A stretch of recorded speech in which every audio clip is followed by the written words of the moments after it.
Hello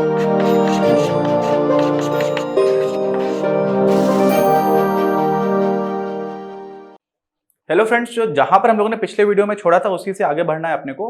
और इसमें देखना है कि ये हम लोगों ने टेबल्स बनाई थी टोटल रेवेन्यू की, कुल संप्राप्ति की, एवरेज रेवेन्यू यानी कि औसत संप्राप्ति, और सीमांत संप्राप्ति यानी कि मार्जिनल रेवेन्यू की। अब इसी का हमने ग्राफ बना दिया। तो आप देखिए टोटल रेवेन्यू 0 है, पहले यहाँ पर 0 है, फिर बढ़ता जा रहा है और मैक्सिमम 50 पर पहुंच रहा है। ठीक, तो ये देखिए बढ़ता गया 42, 45.5, 48, 39.5, फिर 50। उसके बाद से फिर घटना स्टार्ट हो गया, और घटने का भी जो क्रम है वो एकदम ही बराबर है। देखिए जितना यहाँ पर गैप था, फिर 48 आया, इसके बाद मैं बता सकता हूँ कि अगली बार 45.5 आएगा, फिर 42 आएगा।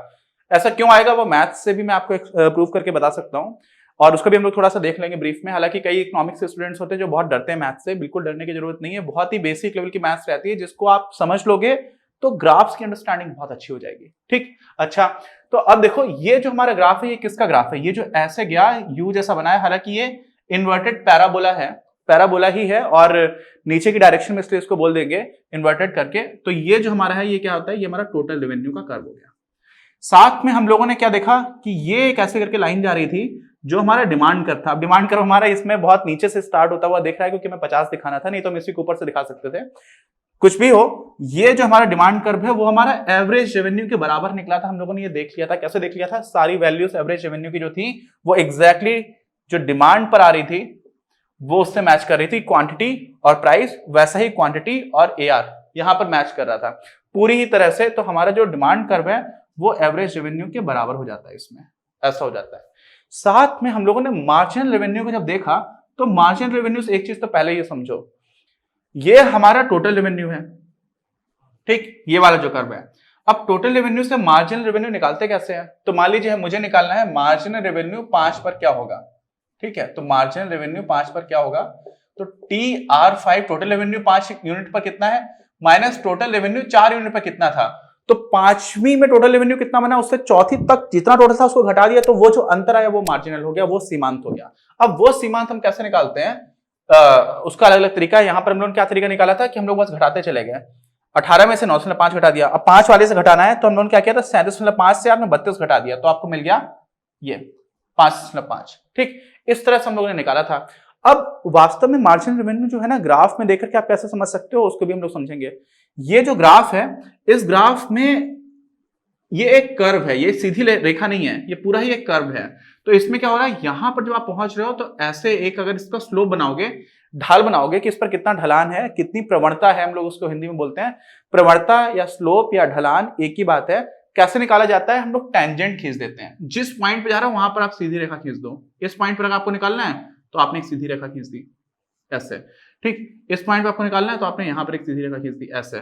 ठीक है, तो आप एकदम सीधी रेखा खींच देते हो। यहाँ पे आपको निकालना है तो आप अभी देखो सीधी रेखा नहीं बनी, थोड़ा उतना क्लियर ऐसे नहीं बनाना थोड़ा मुश्किल है मेरे लिए, लेकिन आप समझिए कि हो क्या रहा है। जब आपने एकदम स्टार्ट किया था तो यहाँ पर स्लोप बहुत ज्यादा था। ठीक, स्लोप बहुत ज्यादा का मतलब क्या हुआ कि अगर आप इसी रेखा पर चलते आते तो आप ज्यादा ऊपर पहुंच जाते हैं। इस पे चलोगे तो उतना ऊपर नहीं पहुंच पाओगे, और ये तो एकदम से फ्लैट हो गई। इस पर आप इसी रेखा पे अगर चलते रहोगे तो हमेशा इसी ऊंचाई पर बने रहोगे और ऊपर आपको जाना नहीं होगा। तो ये जो स्लोप है ना, ये स्लोप ही आपका वास्तव में मार्जिनल रेवेन्यू बता रहा होता है। तो किसी भी पॉइंट पर जितना इस स्लोप की वैल्यू निकल करके आएगी वही वास्तव में आपको मार्जिनल रेवेन्यू लाइन पर दिख रही होती है। ठीक, अच्छा, अब ये थोड़ा सा ग्राफ्स हो जाएगा, थोड़ा सा कैलकुलस का हिस्सा भी आने लग जाएगा, लेकिन उससे ज्यादा इंपॉर्टेंट जो इकोनॉमिक्स के स्टूडेंट के लिए समझना है वो क्या समझना है, ये हमने टोटल रेवेन्यू, ये हमने एवरेज रेवेन्यू जो हमारे डिमांड करके बराबर आ गया, और ये हमारा मार्जिनल रेवेन्यू, ये हमने किसके लिए निकाला है? मोनोपोली के लिए निकाला है। और याद करिए, जब हम लोगों ने परफेक्ट कंपटीशन पढ़ा था, पूर्ण प्रतिस्पर्धी बाजार पढ़ा था, तो हमें टोटल रेवेन्यू ऐसा दिखता था, क्वांटिटीज बढ़ाते चले जाओ, जितना भी बेचना है सीधी लाइन में जाता था। तो वहां पर टोटल रेवेन्यू ऐसा था, यहां पर ऐसा है। वहां पर हमारा जो प्राइस था, कीमत रेखा थी, प्राइस लाइन थी, वही मार्जिनल रेवेन्यू के बराबर हो गया था और वही एवरेज रेवेन्यू के बराबर हो गया था। यहां पर ऐसा नहीं है। यहां पर जो आपका एवरेज रेवेन्यू है वो डिमांड के बराबर हो गया है, वहां पर प्राइस के बराबर था। और यहां पर मार्जिनल रेवेन्यू अलग है, वहां पर मार्जिनल रेवेन्यू और एवरेज रेवेन्यू यानी कि सीमांत संप्राप्ति और औसत संप्राप्ति दोनों बिल्कुल बराबर थे। तो ये दोनों आपको ध्यान रखने हैं। क्यों ध्यान रखने हैं? ये आपने पहले पढ़ा हुआ है, तब आपको समझ में आएगा कि ओह, यहां पर क्या क्या बदल चुका है। ठीक, अच्छा, अब वहां पर ऐसा क्यों होता था? इसलिए होता था कि प्राइस आपका हमेशा फिक्स्ड है। आप क्या निकालोगे, रेवेन्यू निकालोगे, तो प्राइस में क्यू से गुणा कर दोगे, तो पी क्यू आपका क्या हो जाता था, टोटल रेवेन्यू हो जाता था। अच्छा, तो वो बढ़ता चला जाएगा। क्यों बढ़ता चला जाएगा, क्योंकि प्राइस हमेशा फिक्स्ड है, तो आप क्यू बढ़ाओगे तो एकदम ही लीनियर बढ़ेगा। ठीक, यहां पर क्या हो रहा है, यहां पर भी है तो टी आर बराबर पी इंटू क्यू, यहां पर भी क्या है, टोटल रेवेन्यू अगर आप यहां निकालोगे, यहां मतलब मोनोपोली वाले केस में, तो क्या है, देखो टोटल रेवेन्यू यहां पर भी पी इंटू क्यू है, लेकिन यहां पर जो पी है ना वो भी क्यू के साथ बदल रहा है। देखो P in terms of Q लिखा हुआ है, पी कांस्टेंट नहीं है, निश्चित नहीं है, निर्धारित एकदम एक फिक्स वैल्यू नहीं है। यहां पर क्या था, यहां पर प्राइस आपको फिक्स रहता था। क्यों, सारे लोगों का प्राइस टेकिंग बिहेवियर था, सारे लोगों का, सारी फर्म्स का, और अभी तो ये फर्म्स के एंगल से बना रहे हैं, तो फर्म का प्राइस टेकिंग बिहेवियर था, इसलिए यहां पर फिक्स हुआ करता था। तो ऐसे केस में क्या हो जाता है, यहां पर आपका टोटल रेवेन्यू क्या निकल करके आएगा, पी इंटू क्यू। अब पी इंटू क्यू, और पी कितना है, अब इसी को आप समझ लो, यहां पर अगर आपने पी को ऐसे करके लिखा हुआ है तो ये क्या हो जाएगा, 10 माइनस 0.5 इंटू क्यू और इंटू क्यू, क्योंकि ये तो पी हो गया, पी इंटू क्यू लिखा हुआ है। अब इसी को आप देखोगे तो क्या हो जाएगा, टी आर बराबर 10 क्यू माइनस 0.5 क्यू स्क्वायर। अच्छा, अब कक्षा 10 तक की गणित आप लोगों ने पढ़ी होगी, ऐसी मुझे उम्मीद है, पढ़ी ही होगी, तभी आप लोग कक्षा 12 में पहुंचे। और कक्षा 10 की गणित में भी हमें दिखता है ये हमारा द्विघात समीकरण है, क्वाड्रेटिक इक्वेशन है। और क्वाड्रेटिक इक्वेशन में अगर हमारा जो स्क्वायर टर्म है क्यू स्क्वायर में, ये क्यू स्क्वायर में क्वाड्रेटिक है, तो क्यू स्क्वायर में क्वाड्रेटिक नहीं है, क्यू एक ऐसा वेरिएबल जिसमें क्वाड्रेटिक इक्वेशन है, द्विघात समीकरण है। क्यू एक ऐसा वेरिएबल है जिसको हम लोग क्या बोलते हैं, वैल्यू चेंज कर सकता है, परिवर्ती है। अब क्यू में अगर ये क्वाड्रेटिक है और उसी का जो कोफिशिएंट है वो नकारात्मक हो, तो क्या हो जाता है, तो हमें एक उल्टा यू जैसा मिलता है, हालांकि पैराबोला बन जाता है ये, तो एक ऐसा परवलय मिलेगा जो उल्टा होगा। उल्टा मतलब नीचे की तरफ खुल रहा होगा जिसका मुंह, कुछ ऐसे होंगे जिसका ऊपर की तरफ खुल रहा होगा। यहां पर ऐसा नीचे क्यों जा रहा है, क्योंकि इसके पहले का जो कोफिशिएंट है वो नकारात्मक है, नेगेटिव है। ठीक, अच्छा, तो इसी वजह से टोटल रेवेन्यू का जो कर्व आएगा, हम ये इक्वेशन देख करके, अगर थोड़ी भी गणित ठीक होगी हमारी, तो हम देख के ही समझ जाएंगे कि इसका जो भी कर्व आएगा वो कुछ ऐसा ही आएगा। ठीक है, आगे बात समझ में। अच्छा, अब समझो दूसरी बात जो आती है इंपॉर्टेंट, वो आती है कि ये हमारा टोटल रेवेन्यू हो गया और हमसे बोला जाए क्या कि आप एवरेज रेवेन्यू निकालो। तो एवरेज रेवेन्यू हम क्या करते हैं, एवरेज रेवेन्यू बराबर होता है आपका टोटल रेवेन्यू अपॉन क्यू। और यहां तक मत पहुंचो, यहां पर ही आप देख लो, अपॉन क्यू में सीधा सीधा क्यू कट जाएगा, तो ये वाला सीधा क्यू कट जाएगा, तो क्या बचेगा, 10 माइनस 0.5 क्यू, जो एकदम पहले से ही दिख रहा है 10 माइनस 0.5 क्यू, ये तो आपकी डिमांड की ही इक्वेशन है। अगर आपने यहां से क्या किया, टोटल रेवेन्यू में क्यू से भाग दिया, तो आपको जो मिला वो वास्तव में मांग वक्र है उसकी जो समीकरण था एग्जैक्टली वही मिल गया। तो यहां से सीधा सीधा समझ में आ जाता है कि इसीलिए इस केस में जो हम लोग मोनोपोली की बात कर रहे हैं, जो डिमांड कर्व है वो औसत संप्राप्ति वक्र यानी कि एवरेज रेवेन्यू कर्व के एग्जैक्टली कोइंसाइड करेगा, एक ही लाइन हो जाएगी। एक ही लाइन के दो नाम हो गए, एक डिमांड हो गया, साथ में एवरेज रेवेन्यू हो गया, ऐसे भी बोल सकते हैं। अच्छा, अब तीसरी चीज क्या आती है, तीसरी चीज आती है मार्जिनल रेवेन्यू की। मार्जिनल रेवेन्यू कैसे निकालें, अब सोचो मार्जिनल रेवेन्यू कैसे निकालें। तो मार्जिनल रेवेन्यू निकालने के मैंने आपको बताया कि ये जो हमारा कर्व है ना टीआर का, टोटल रेवेन्यू का, इस पर जहां जहां पर आप ये टेंजेंट खींच रहे हो, टेंजेंट का ऐसे करके हम लोगों ने स्पर्श रेखा खींच दी, इसको हिंदी में बोलते हैं स्पर्श रेखा। तो जो स्पर्श रेखा का स्लोप होगा, स्पर्श रेखा की जो प्रवणता होगी, वही उस बिंदु पर उस वक्र की प्रवणता होगी। जैसे इसको मैं थोड़ा सा बिगाड़ करके समझाता हूं, क्योंकि ये थोड़ा सा जो मैथ्स में जिन लोगों ने ठीक से बच्चों ने नहीं पढ़ा उनको थोड़ी समस्या आती है, और ये समझना इंपॉर्टेंट है। देखिए मैंने कॉलेज के बाद एक साल मेरा इकोनॉमिक्स में मास्टर्स था, उसके बाद से मैंने एक साल यूपीएससी में प्रिपरेशन की और मेरा इकोनॉमिक्स था, ऑप्शनल सब्जेक्ट था।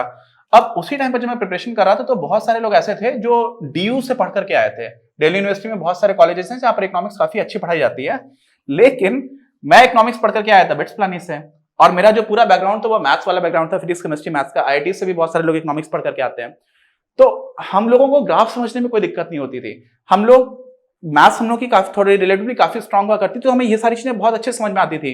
और डीयू के बहुत सारे लोग ऐसे थे, कुछ डीयू के लेक्चर्स भी हमारे साथ पढ़ाई कर रहे थे उस टाइम पर यूपीएससी के लिए, तो वो लोग भी काफी स्ट्रगल करते थे। और इसलिए मैं ऐसा बोलता हूं कि अगर आप लोग थोड़ी सी मैथ्स को ठीक करोगे तो इकोनॉमिक्स में बहुत ज्यादा एडवांटेज मिलेगा। अब देखो यहां पर मैं बोल क्या रहा हूं कि मान लीजिए कोई ऐसा कर्व है, इस कर्व पर आप यहां पर अगर स्पर्श रेखा खींचोगे तो कुछ ऐसे बनकर के आएगी, यहां पर स्पर्श रेखा खींचोगे तो कुछ ऐसे बनकर के आ जाएगी, यहां पर खींचोगे मतलब जो पॉइंट है वहां पर आपने उसी पॉइंट पर एक सीधी लाइन खींच दी, बाहर से सिर्फ टच करते हुए जा रही है, सिर्फ उसी पॉइंट पर, बाकी किसी पॉइंट पर टच नहीं कर रही। तो होता क्या है, ये जो स्पर्श रेखा, तो इस बिंदु पर अगर मैं पूछूं कि ये जो वक्र है ठीक, इस बिंदु का नाम मान लीजिए मैंने ए रख दिया। तो इस वक्र पर ए बिंदु है और ए बिंदु पर इस वक्र का कितना स्लोप होगा, कितनी प्रवणता होगी, तो इस पर जो स्पर्श रेखा खींची है, स्पर्श रेखा की प्रवणता तो फिक्स हो जाती है क्योंकि एक सीधी रेखा है।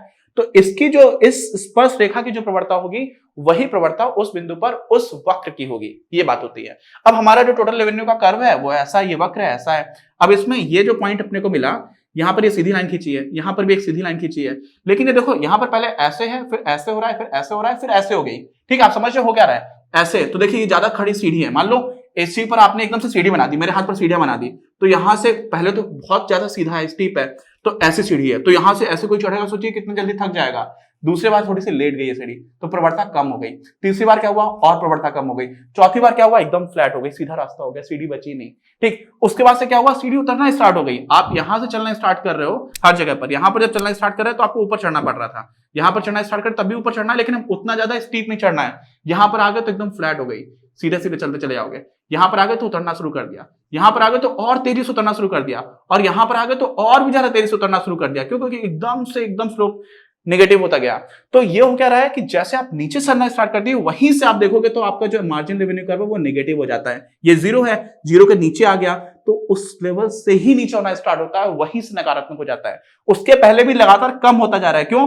पहले बहुत स्टीप है, बहुत ज्यादा चढ़ाई है एकदम से, फिर थोड़ी कम चढ़ाई वाला आया, फिर कम चढ़ाई वाला आया, फिर एकदम फ्लैट हो गया। जहां पर एकदम फ्लैट हो गया इसका मतलब क्या हुआ, यहां पर प्रवणता शून्य है, और इसी वजह से इस बिंदु पर आपका जो मार्जिनल रेवेन्यू है, सीमांत संप्राप्ति है, वो शून्य हो जाती है। ठीक, आगे बात समझ में। तो ये हम लोगों ने देखा है ग्राफ से। अब ग्राफ से देखने से भी ज्यादा अच्छा तरीका एक और है। क्या है ज्यादा अच्छा तरीका? वो है थोड़ी सी गणित यूज कर लेने का। बहुत ही सिंपल डिफरेंशियल हम लोग इसको यूज करेंगे, डिफरेंशिएशन। मार्जिनल रेवेन्यू हम क्या करते हैं, जो हमारा टोटल रेवेन्यू था वो कितना था, 10Q माइनस 0.5Q स्क्वायर। ठीक, इस चीज को हम लोग क्या कर देते हैं, डिफरेंशिएट कर देते हैं किसके रिस्पेक्ट में। ये कुछ लोगों ने नहीं पढ़ा होगा, जिन्होंने नहीं पढ़ा है वो डर जाएंगे। मैं उनसे बहुत आराम से रिक्वेस्ट कर रहा हूं, बिल्कुल डरने की जरूरत नहीं, क्योंकि बहुत ही आसान है, बहुत बेसिक डिफरेंशिएशन है, और यहां से हमें एकदम से कुछ चीज दिखेगी जो बहुत ज्यादा चमत्कारी होगी। ठीक है, तो क्या चमत्कार है अभी देखिए। आपने टोटल रेवेन्यू को डिफरेंशिएट किया विद रिस्पेक्ट टू क्यू, तो इसमें क्या करता है, 10Q का हो जाता है डिफरेंशिएशन 10, और यहां पे आ जाएगा 0.5Q स्क्वायर है, तो ये 2 पहले आ जाता है, 2 into q to the power 1 है, तो यहां पे पावर 1 बचेगी।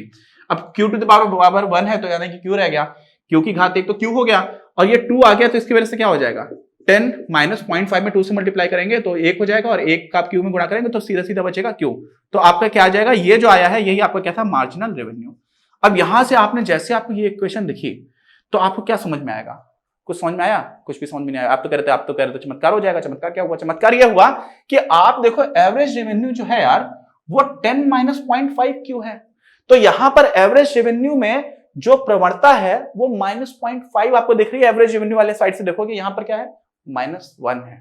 ठीक, इसका मतलब क्या हुआ, -½ ज्यादा होता है या -1 ज्यादा होता है, -0.5 ज्यादा है, -½ ज्यादा है। माइनस जितना निगेटिव में जितना बड़ा होगा उतना ही छोटा होता है। तो इसका मतलब क्या हुआ कि अगर आपका जो मार्जिनल रेवेन्यू आएगा ना वो बहुत तेजी से नीचे गिरेगा। तो देखिए इसीलिए जो मार्जिनल रेवेन्यू का ढलान है वो ज्यादा है, और ये आपका कितना था, इसका था, ये था आपका 0.5Q था निगेटिव, है ना।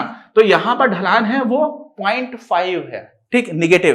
तो निगेटिव 0.5 है, इसलिए वो उतने तेजी से नहीं गिरेगा जितना तेजी से क्या गिरेगा, आपका मार्जिनल रेवेन्यू। और एक और चीज समझना, इस तरह के अगर स्ट्रेट लाइन कर्व्स होंगे, कैसे स्ट्रेट लाइन कर्व्स होंगे, वहां पर उस वाले केस में तो हमेशा ही मोनोपोली के केस में जो भी प्रवणता आएगी किसकी, एवरेज रेवेन्यू की, उसकी ठीक दुगनी होगी। तो पहले से नकारात्मक तो रहेगी, डिमांड कर्व नॉर्मली नकारात्मक होता है। ये लॉ ऑफ डिमांड में क्या बताता है कि ज्यादा प्राइस पे कम डिमांड हो रही होती है, क्वांटिटी डिमांडेड कम होती है। तो उस हिसाब से जो भी यहां पर प्रवणता आएगी उसकी ठीक दुगनी आ जाती है। और इस वजह से जो आपका एवरेज रेवेन्यू है, हमेशा ही ध्यान रखिएगा, एवरेज रेवेन्यू क्या हो जाएगा, एवरेज रेवेन्यू आपका हमेशा ऊपर रहेगा मार्जिनल रेवेन्यू से। और हर केस में जहां पर प्रवणता शून्य हो रही होगी, देखिए अभी मैं रफली बना देता हूं, ऐसे समझिए, ये आपका अगर मान लीजिए एवरेज रेवेन्यू है, तो इस जहां पर ये कट कर रहा है उसका बिल्कुल बीचों बीच वाले पॉइंट पर आप चले जाओगे, वहां पर आप निकाल दोगे क्या, ये आपका एमआर हो जाएगा, ठीक, ये आपका एआर हो जाएगा। अब यहां पर एक और चीज समझ लो, क्योंकि ये बहुत तेजी से नीचे गिर रहा है तो यहां पर क्या हो जाएगा, इन दोनों के बीच का जो गैप है वो भी ज्यादा रहेगा। क्यों ज्यादा रहेगा? क्योंकि दोगुने की बात है। यहां पर क्या हुआ, उतनी तेजी से नहीं कर रहा, तो यहां पर जो गैप है वो कम रहेगा। ठीक, एक ही पॉइंट पर आप निकालोगे, यहां से इतनी दूरी पर निकाला, मान लीजिए 8 है, और यहां पर भी आपने 8 पर ही निकाला था, ये 8 है मान लीजिए, तो यहां पर गैप ज्यादा रहेगा दोनों के बीच में, यहां पर कम रहेगा। ये भी अलग से समझाएगा हमारी किताब में, जिसकी कोई जरूरत नहीं है। अगर आपको मैथ्स आती है आपको दिख जाएगा तुरंत ही कि यार इसकी जो प्रवणता है किसकी, एमआर की, वो दुगनी है, लेकिन दुगनी नकारात्मक इसलिए वो बहुत तेजी से गिरेगा, तो हमेशा ही एमआर नीचे रहेगा, एआर ऊपर रहेगा। तो हम लोगों ने क्या किया इस वाले वीडियो में, सारी चीजें समझने की, देखो कैसे वैल्यूज निकल करके आ रही थी। तो हम लोगों ने टोटल रेवेन्यू निकाला, टोटल रेवेन्यू के साथ में पी इंटू क्यू किया था, वहां से एवरेज रेवेन्यू निकाला, तो देखा रही तो फिर से वही क्वेश्चन मिल गई, कौन सी, तो डिमांड कर्व की थी, और इसीलिए एवरेज रेवेन्यू और डिमांड एग्जैक्टली सेम है। फिर हम लोगों ने एमआर के लिए एक तो स्लोप वाला आइडिया देखा ग्राफ से, कि हम लोग स्लोप देखते जाएंगे तो वहां से हमें क्या मिल जाएगा, मार्जिनल रेवेन्यू। और फिर हम लोग दूसरा क्या देखा कि थोड़ा सा डिफरेंशिएशन यूज कर लोगे तो हमें इक्वेशन मिल जाएगी। अब इक्वेशन से हमें सीधे से समझ में आ जाता है कि एमआर हमेशा नीचे रहेगा और एआर ऊपर रहेगा। तो उम्मीद है ये सारी चीजें आपको ठीक से समझ में आई होंगी। कोई डाउट हो तो प्लीज कमेंट बॉक्स में लिख करके बताइए। और बाकी अभी इसी टॉपिक में कुछ चीजें बची हुई हैं, इसी टॉपिक मतलब मोनोपोली में, फिर बाकी का चैप्टर भी बचा हुआ है, तो उसको हम लोग आगे आने वाले वीडियोस में कवर करेंगे। मिलते हैं। इस वीडियो के प्रायोजक हैं आप, और अगर आप ऐसे ही और वीडियोस बनाने में हमारी मदद करना चाहते हैं तो पैट्रियन पर जाकर या फिर स्क्रीन पर दिए गए QR कोड को स्कैन कर अपना योगदान जरूर दें।